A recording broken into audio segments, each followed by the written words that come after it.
नमस्कार दोस्तों, स्वागत है आपका फिर से एक बार चैनल पे। हम उत्तराखंड की डिस्ट्रिक्ट सीरीज कर रहे थे जिसमें हमने अपनी 11 डिस्ट्रिक्ट्स कंप्लीट कर ली हैं। आज हम सेकंड लास्ट डिस्ट्रिक्ट देख रहे हैं जो कि है बागेश्वर। मैं बागेश्वर के बारे में सारे हिस्टोरिकल और ज्योग्राफिकल जो भी इंपॉर्टेंट फैक्ट्स हैं प्रीलिम्स पॉइंट ऑफ व्यू से, वो सब मैं आपको यहाँ पे बताती हुई चलूंगी। आप प्लीज नोट डाउन करते रहिएगा, जो भी इंपॉर्टेंट चीजें हैं मैं आपको बताऊंगी यहाँ पे और समझाती हुई चलूंगी बागेश्वर के बारे में जितनी भी इंपॉर्टेंट चीजें हैं। गाइज, अगर आपको चैनल पसंद आ रहा है, उसमें दी गई इन्फॉर्मेशन आपके काम आ रही है, तो प्लीज चैनल को लाइक शेयर और सब्सक्राइब कीजिए और ज़्यादा से ज़्यादा सपोर्ट दिखाइए, जिससे कि मैं ऐसे ही इन्फॉर्मेटिव वीडियोस आपके लिए लाती रहूं और एग्जाम की प्रिपरेशन करने में आपको हेल्प मिलती रहे। आज हम बागेश्वर के बारे में देखेंगे। बागेश्वर हिस्टोरिकल फैक्ट से बहुत इंपॉर्टेंट एक डिस्ट्रिक्ट रहा है।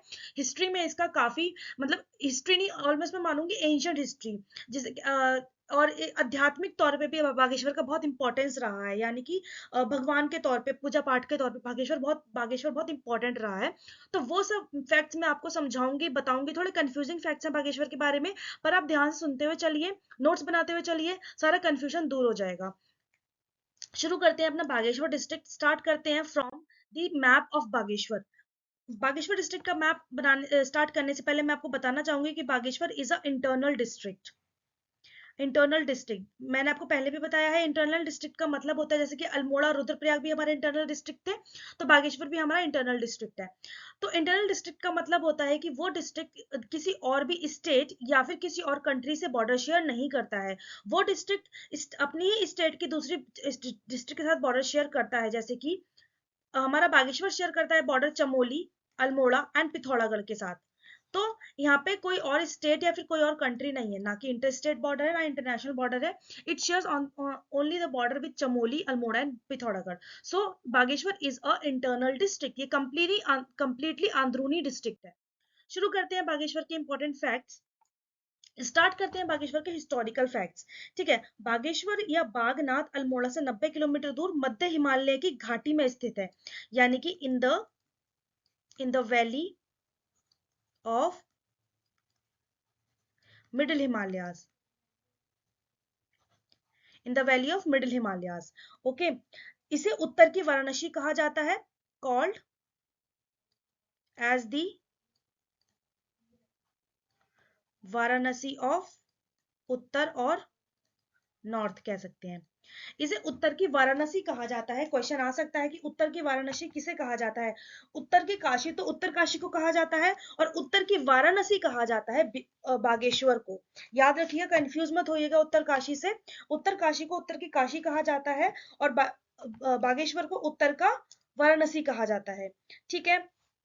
ऐसा माना जाता है कि यहाँ शिव व्याघ्र के रूप धरकर विचरण करते थे। विचरण का मतलब होता है वॉन्डर करना। मतलब यहाँ पे शिवा वॉन्डर हेयर, वॉन्डर मतलब घूमना, भ्रमण करना। Shiva wander here in the form of vyaghra, व्याघ्र यानी कि tiger, in the form of tiger, vyaghra. तो इसलिए इसका एक नाम व्याघेश्वर भी है।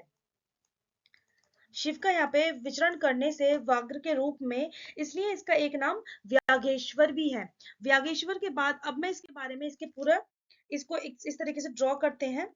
ये हो गया east side of Bageshwar, west side of Bageshwar, north and south. इसके पूर्व में यानी कि ईस्ट में भीलेश्वर पर्वत है, भीलेश्वर पर्वत है।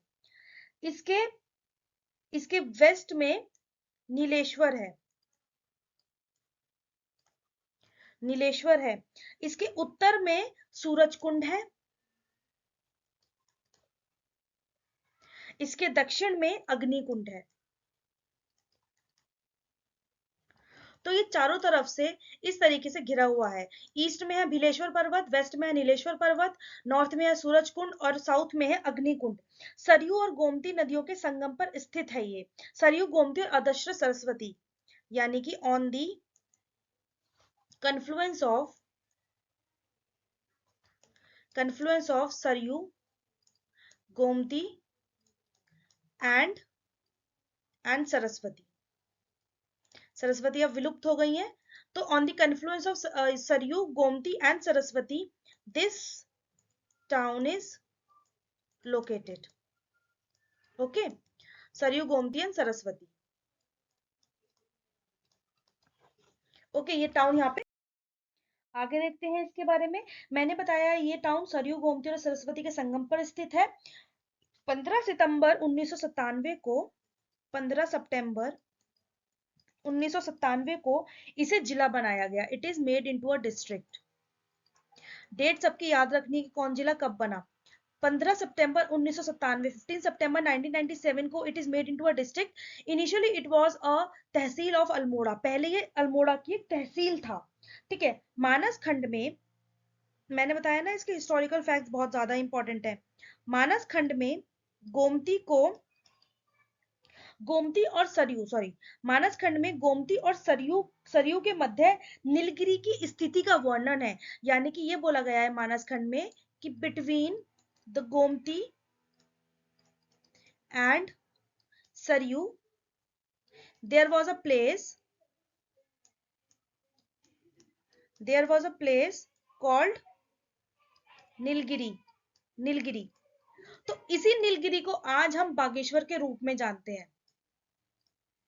इसी नीलगिरी को आज हम बागेश्वर के रूप में जानते हैं। इससे क्या पता चलता है, इस पॉइंट से ये पता चलता है कि मानस खंड में बागेश्वर को किस नाम से जाना गया है। मानस खंड में बागेश्वर को नीलगिरी नाम से जाना गया है। ये चीज इंपॉर्टेंट है, याद रखिएगा। मानस खंड में बागेश्वर को नीलगिरी नाम से जाना गया है, जो कि गोमती और सरयू के बीच में स्थित है। इसी नीलगिरी को आज हम बागेश्वर कहते हैं। ठीक है, तो मानस खंड में इसका नाम नीलगिरी है।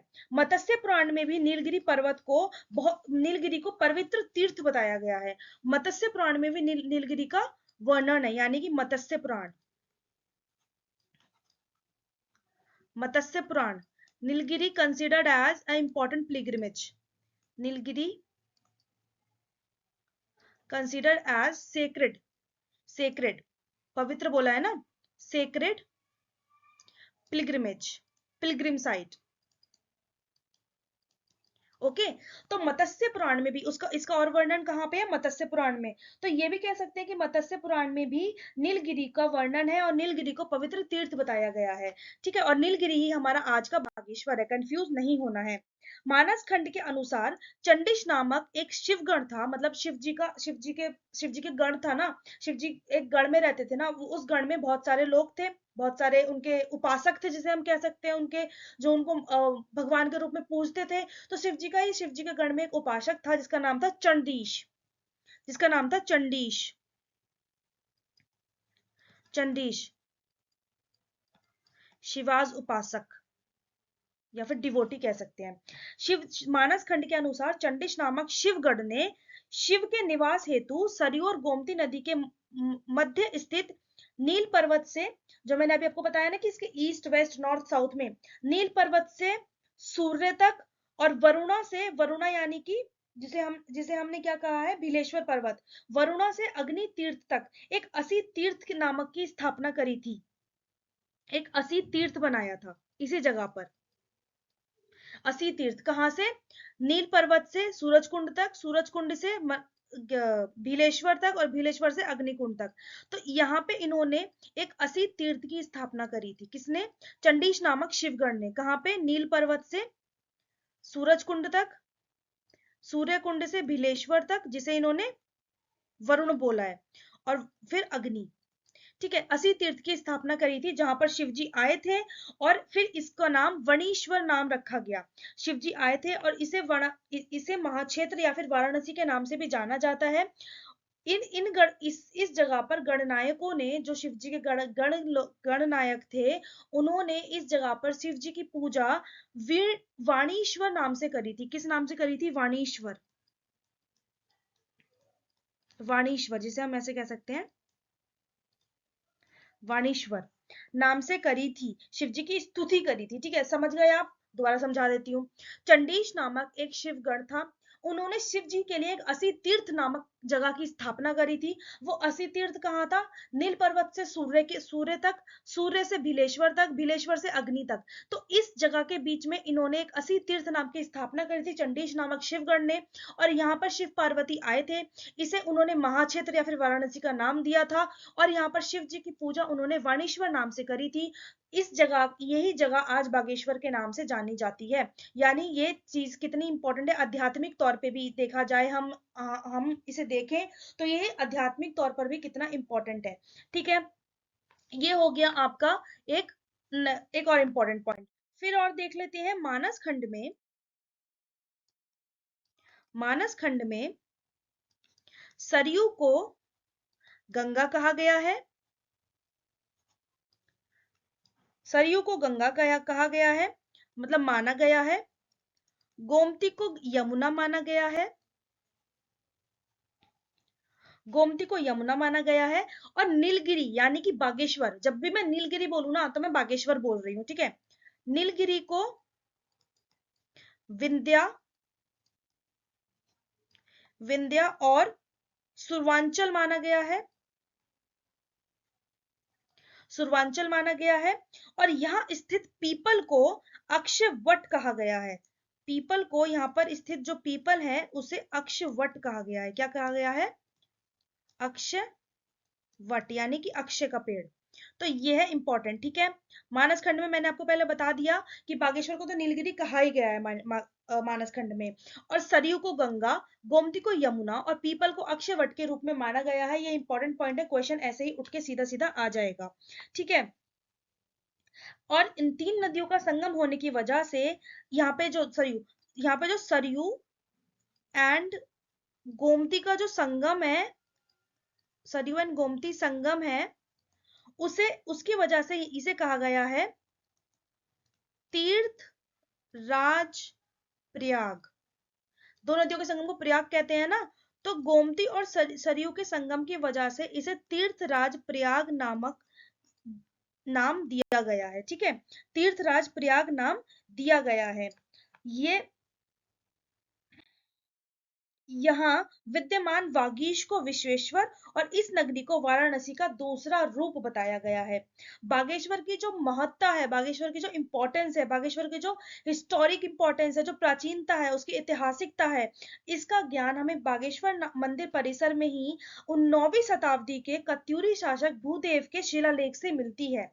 यानी कि जो इसकी इंफॉर्मेशन है, बागेश्वर की जितनी भी इंफॉर्मेशन है, information about बागेश्वर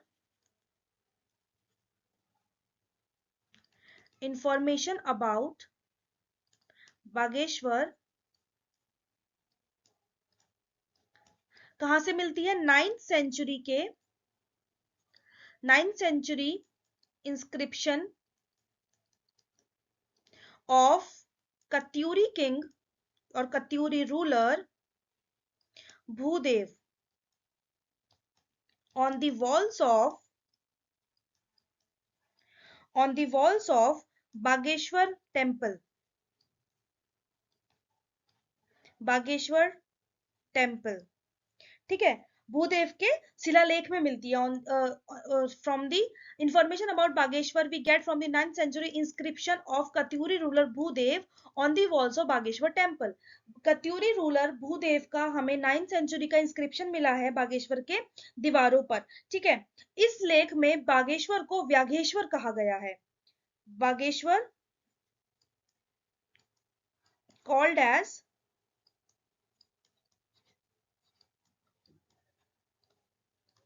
व्याघेश्वर। ठीक है, बागेश्वर को व्याघेश्वर कहा गया है। तो ये था इंपॉर्टेंट हिस्टोरिकल और एक आध्यात्मिक पॉइंट ऑफ व्यू आपका बागेश्वर के बारे में। अब बागेश्वर में जो इंपॉर्टेंट प्लेसेस और टाउन्स हैं, हम उनको देख लेते हैं।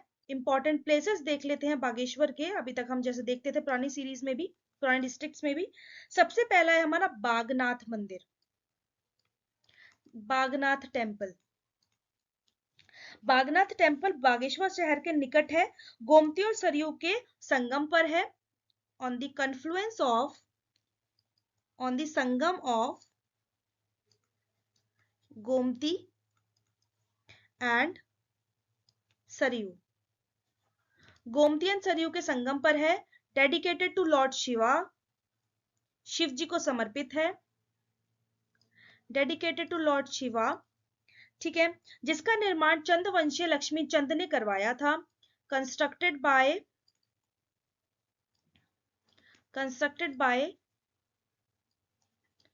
चांद रूलर लक्ष्मी चंद इन 1602। 1602 में करवाया था। ठीक है, ये हो गया हमारा बागनाथ के बारे में, बागनाथ टेम्पल के बारे में। अब हम नेक्स्ट देख लेते हैं कौसानी। कौसानी बागेश्वर से 29 किलोमीटर दूर कोसी और गरुड़ नदियों के बीच में पिंगनाथ पहाड़ी पर स्थित है कौसानी। ठीक है, कौसानी एक टाउन भी कह सकते हैं या फिर एक प्लेस भी कह सकते हैं, जगह कह सकते हैं, जो कहां पर है? On the confluence of, confluence यानी कि संगम, on the confluence of Garud and Kosi river, Garud and Kosi river on the Pingnath hill, on the Pingnath hill. Height कितनी है इसकी? हाइट है 1890 मीटर। ठीक है, हिमाचल दर्शन और सूर्योदय सूर्यास्त के दृश्यों के लिए बहुत फेमस है। पहले ये अल्मोड़ा में था, लेकिन अब इसे वर्तमान बागेश्वर जिले में शामिल कर दिया गया है। पहले इसका नाम बलना था, इनिशियल नेम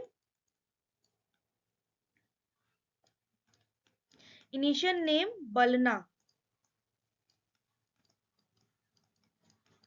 पहले इसका नाम बलना था। ठीक है, इनिशियल नेम बलना। कहा जाता है कौशिक मुनि की तपस्थली होने के कारण इसका नाम कौसानी पड़ा। पिनास प्लेस ऑफ,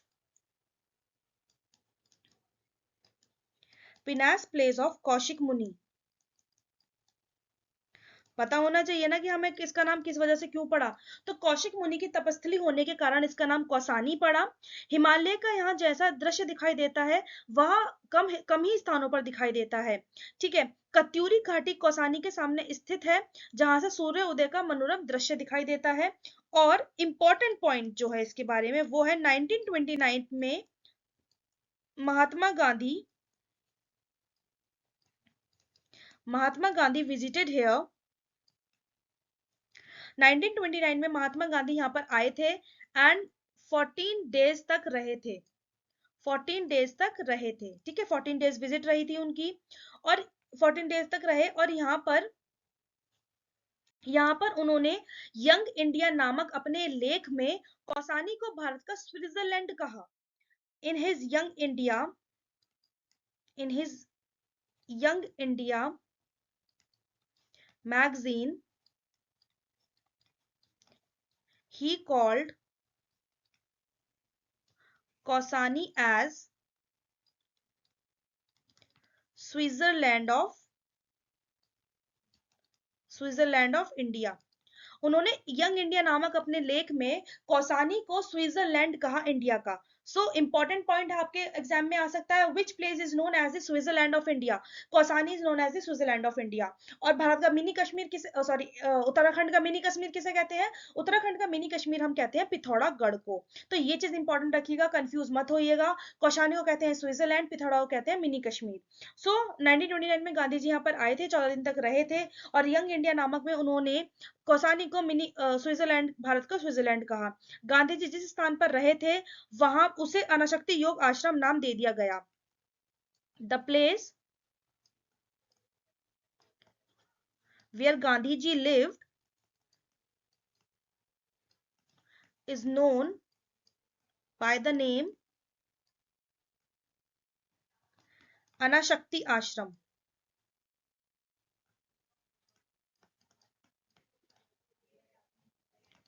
अनाशक्ति आश्रम, गांधी जी जिस स्थान पर रहे थे उस स्थान को अनाशक्ति योग आश्रम का नाम दे दिया गया, क्योंकि यहाँ पर उन्होंने गीता का अनाशक्ति योग लिखा था। He wrote, he wrote Anasakti योग ऑफ गीता हेयर। ये भी इंपॉर्टेंट पॉइंट है कि गांधी जी ने अपना गीता का अनाशक्ति योग कहाँ पे लिखा था? कौशानी में। और कौन सी जगह पर? अनाशक्ति आश्रम पर, जिसे अनाशक्ति आश्रम का नाम दे दिया गया। और कौशानी को गांधी जी ने स्विट्जरलैंड कहा था इंडिया का। ठीक है, अनाशक्ति योग लिखा था। यहीं पर गांधी जी की शिष्या सरला बहन का लक्ष्मी आश्रम भी है, लक्ष्मी आश्रम ऑफ सरला बहन, and she is the disciple of disciple of Gandhi ji. ठीक है। सरला बहन का लक्ष्मी आश्रम भी है कौसानी में ही, और जो कि गांधी जी की शिष्या हैं। यहाँ चाय के बागान भी हैं। उत्तराखंड का प्रसिद्ध गिरियास टी का उत्पादन यहीं से होता है। Girias tea manufactured from Kausani, manufactured in Kausani. ठीक है। उत्तराखंड की फेमस गिरियास टी का उत्पादन यहीं पे होता है। यहीं पर महान प्रकृति प्रेमी कवित्र सुमित्रानंद पंत की जन्म स्थली भी है। किसकी जन्म स्थली है? बर्थ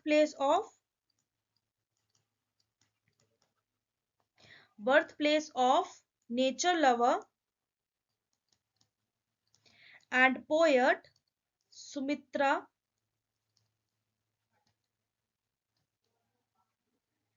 सुमित्रानंदन पंत। किनकी बर्थ प्लेस है? सुमित्रानंदन पंत की बर्थ प्लेस भी है।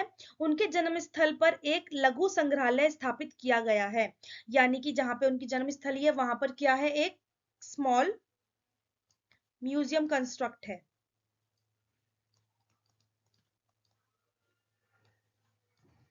म्यूजियम कंस्ट्रक्टेड है कहां पर? उनकी बर्थ प्लेस पर। तो ये बर्थ प्लेस है सुमित्रानंदन पंत का, जो कि एक पोएट है। ठीक है। प्रसिद्ध लोक संगीत गोपीदास भी कौसानी के सौंदर्य से अत्यधिक प्रभावित हुए थे। ठीक है। कौसानी के निकट ही पिनाकेश्वर महादेव, बूढ़ा पिन्नाथ एवं भाकोट आदि प्रसिद्ध स्थल भी हैं। ठीक है। ये क्या कौन कौन से स्थल प्रेजेंट है नियर कौसानी के पास? नियर कौसानी कौन कौन से जगह है? Pinakeshwar Mahadev,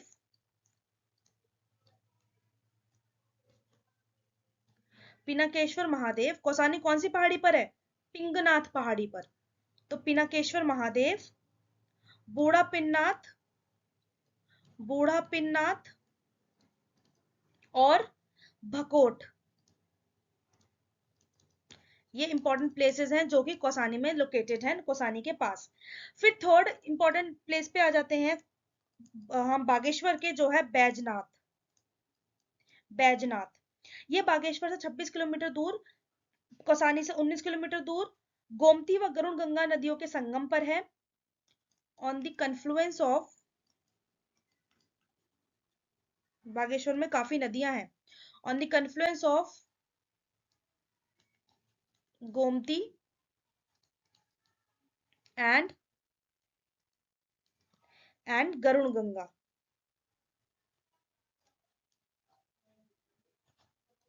on the confluence of Gomti and Garun Ganga. ठीक है। ये एक ग्रुप ऑफ टेम्पल है, ये एक मंदिरों का समूह है, ग्रुप ऑफ टेम्पल्स है। इस मंदिर के साथ एक संग्रहालय भी है, एक म्यूजियम भी है। बैजनाथ के मुख्य मंदिर में आदमकद पार्वती की पत्थर की बनी मूर्ति स्थापित है। इसके मेन टेम्पल में, जो बैजनाथ ग्रुप ऑफ टेम्पल का मेन टेम्पल है, वहां पर किसकी मूर्ति है? आदमकद यानी कि आइडल ऑफ, आइडल ऑफ माता Parvati in the height of a human, in the height of a human. And ये किसकी बनी है? रॉक की बनी है, पत्थर की बनी है। ठीक है। आदमकद यानी कि आदमी की लंबाई के बराबर माता पार्वती की एक मूर्ति है, जो कि रॉक की बनी है। ठीक है। जो कांसे की बनी मूर्ति होने का भ्रम पैदा करती है। And it look like as it is made up of copper, जो एंड इट लुक लाइक, जो कि कांसे की बनी होने का भ्रम पैदा करती है, यानी कि ऐसा लगता है उस मूर्ति को देखकर कि ये कॉपर की बनी है, कांसे की बनी है। And it appeared as it is made up of copper. ठीक है। जो कांसे की बनी होने का भ्रम पैदा करती है। बैजनाथ मंदिरों का कत्यूरी, चंद और गंगोली वंश के राजाओं ने समय समय पर जीर्णोद्धार करवाया। इनका जो रिकंस्ट्रक्शन हुआ,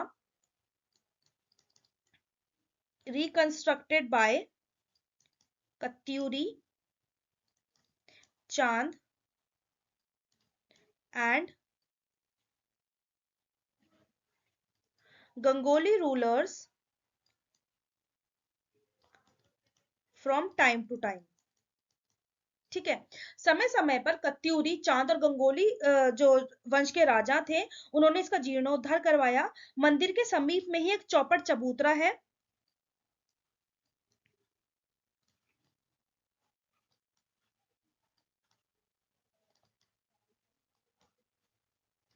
चौपड़ चबूतरा नियर टेम्पल। ठीक है, जो कि यहाँ कत्यूरी राजाओं की राजधानी होने का प्रमाण देता है। इट इट कंफर्म्स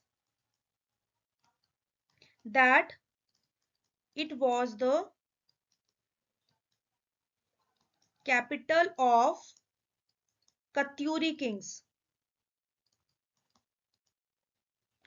चौपड़ चबूतरा किसकी राजधानी होने का प्रमाण देता है? कत्यूरी राजाओं की राजधानी होने का प्रमाण देता है।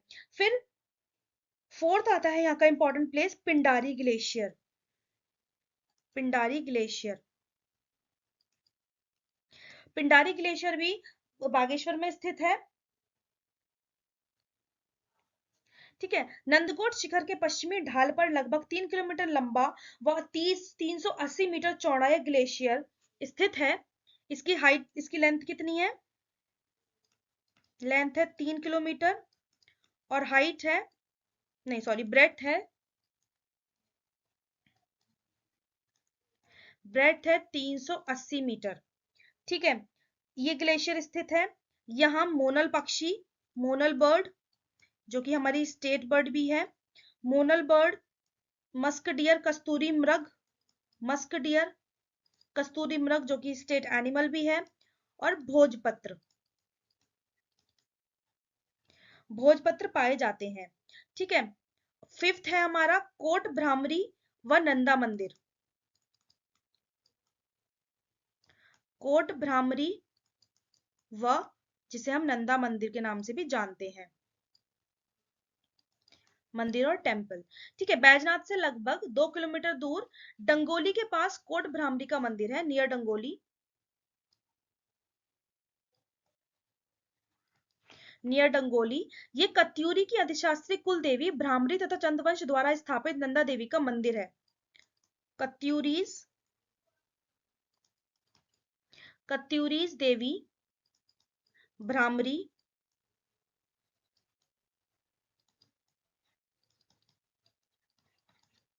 Bhramari and Nanda Devi established by, Nanda Devi का किसने एस्टैब्लिश किया था? established by Chand dynasty, Chandra dynasty जिसे हम कहते हैं। ठीक है, ये था कोट भ्रामरी और नंदा देवी का मंदिर के बारे में। फिर हम सिक्स पढ़ते हैं, पांडु स्थल। पांडु स्थल जिला मुख्यालय से 28 किलोमीटर दूरी पर कुमाऊं व गढ़वाले की सीमा पर प्राकृतिक दृष्टि से अत्यंत रमणीक ये स्थल है। ठीक है, on the border of Kumaon and